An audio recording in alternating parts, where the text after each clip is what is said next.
Quand un journaliste fait un reportage en direct, raconte ce qu'il voit. En 84 ou bien en 90, quand Xavier Messier était à RFI, personne n'aurait contesté. Mais simplement parce qu'aujourd'hui, on a des gens qui ne sont pas journalistes, qui sont dans notre métier, qui disent des choses qu'ils ne voient pas. On peut donc se permettre de contester ce que moi j'ai dit. J'étais à l'aéroport, j'ai vu Paul Biya sortir de l'avion, je l'ai vu entrer dans sa voiture. Mais quand il est descendu à l'aéroport de Simalène, j'étais là. Le président est passé à 2 mètres de moi. D'ailleurs, la première dame a fait... salué? Non, mais dans la voiture. J'étais en train de faire mon commentaire avec mon téléphone en main. La voiture est passée, la Maybach est passée à 2 mètres de moi. La première dame était en train de saluer les gens. Quand elle m'a vu, le mouvement était un peu plus accentué. Cela suppose que je ne sais pas. Mais j'ai vu que le mouvement était accentué. Je l'ai vu.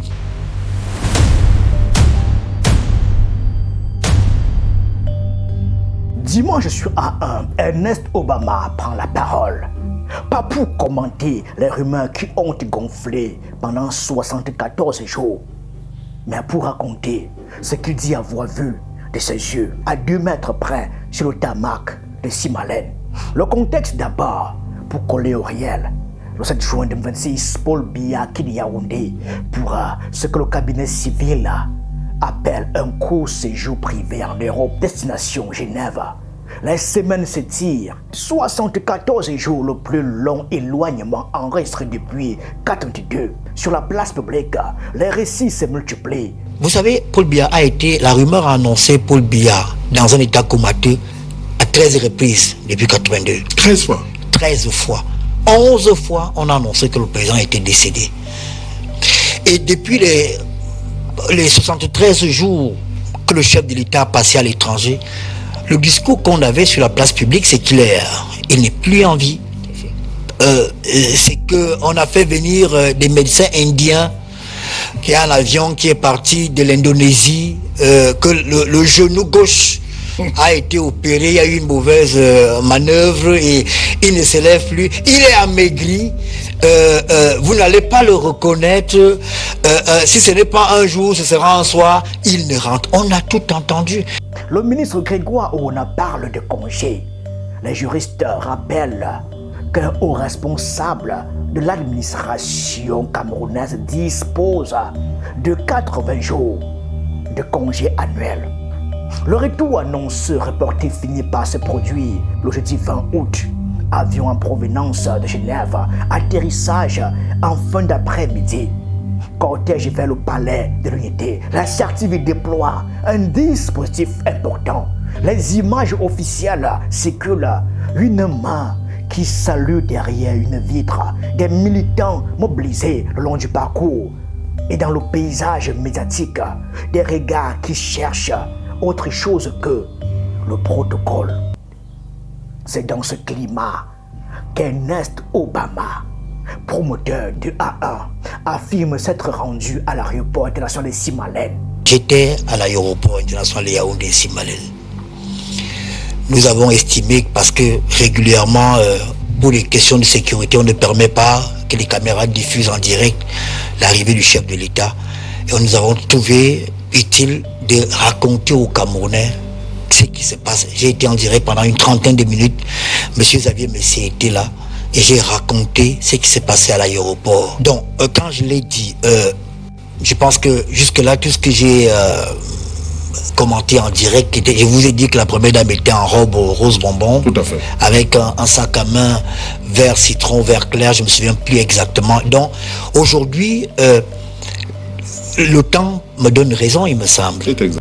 Alors, le journaliste choisit de raconter en direct. Xavier Messier à ses côtés, il décrit la première dame en robe rose bonbon, sac à main vert citron ou vert clair. Le souvenir des nuances flotte un peu, mais le temps, dit-il, lui donne raison. Le président descend de l'avion, marche sur ses 2 pieds, entre dans sa voiture. Le cortège passe à 2 mètres.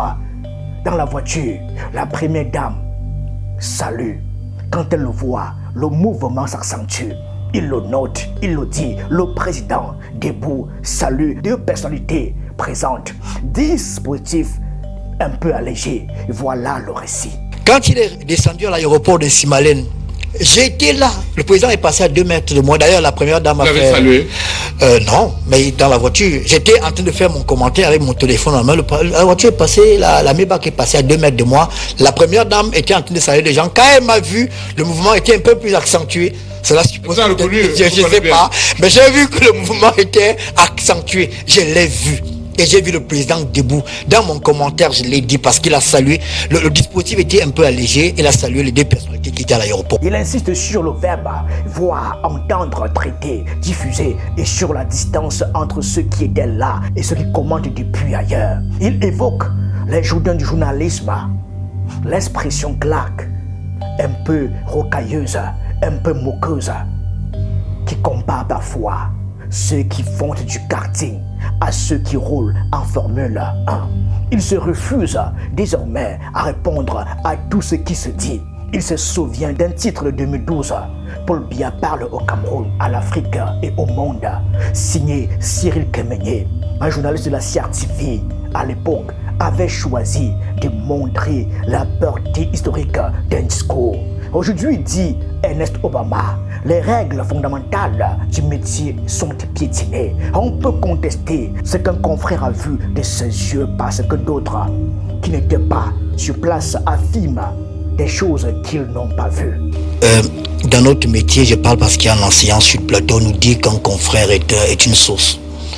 Ça suppose que quand Ernest Obama prend la parole et dit que j'ai vu Paul Biya descendre de l'avion, marcher sur ses 2 pieds et entrer dans la voiture, si vous êtes journaliste, c'est que vous savez que j'ai vu ou j'ai entendu et que j'ai soumis cela au traitement. Parce que l'information, ce n'est pas... C'est qu'elle a été traitée, c'est une donnée traitée que j'ai donnée. Mais comme nous sommes dans un pays où il y a plein de jourdains du journalisme, je pense que ce n'est pas le cas de Cyril Kemenye. Il y a les jourdains du journalisme où parfois les gens qui font le karting sont comparés à ceux qui font la Formule 1. Et on décide, moi j'ai décidé aujourd'hui de ne plus répondre à tout ce qui est dit sur la toile. Il revient sur les rumeurs des 74 jours. Tout a été entendu et pourtant, une fois le retour effectué, le plateau semble avoir changé de sujet. Lui, il rappelle les faits tels qu'il les a vécus. Présence à Simalem, distance de 2 mètres, geste de la première dame, président debout, salutations. Pas de commentaires sur l'état de santé, pas de diagnostic, juste le récit d'un regard posé sur un instant précis. La scène se joue sur un fil ténu. D'un côté, le besoin d'images, de preuves, de détails concrets après des semaines de silence et de spéculation. De l'autre, les contraintes de sécurité qui limitent la diffusion en direct de l'arrivée présidentielle. Au milieu, un journaliste qui choisit de parler. Au présent de l'indicatif, j'ai vu, j'ai raconté. Le temps me donne raison. J'interroge juste le fait qu'aujourd'hui, les règles qui constituent les textes, les fondamentaux de notre métier sont piétinés. On ne les respecte plus et on peut donc se permettre parfois de vous comparer à ceux qui font du karting alors que vous êtes supposé être en Formule 1. Il y a des gens qui savent qu'ils ne peuvent pas battre le président Biya dans une élection et qui construisent des discours autour de la mort et de la vie du président quand ils ont tenté parfois des insurrections qui n'ont pas marché. La parole s'arrête là où le journaliste s'arrête. Pas de verdict sur la véracité absolue des détails vestimentaires ou de l'intensité du salut. Pas de leçons sur ce qu'il aurait fallu filmer ou taire. Seulement le constat d'une parole qui s'est glissée dans l'intervalle entre l'absence prolongée et le retour protocolaire. Une parole qui revendique le droit de dire « j'étais là » et d'en tirer une description. Une parole qui en même temps interroge la fragilité actuelle du métier quand l'œil d'un confrère devient source et que cette source est aussitôt mise en doute par ceux qui n'ont pas vu. Simalem, un jeudi d'août, un avion, une descente, une voiture, un geste de la main, 30 minutes de direct, puis le dimanche suivant, la défense de ce récit. Entre les deux, le pays a vu revenir celui qui était parti plus de 70 jours plus tôt.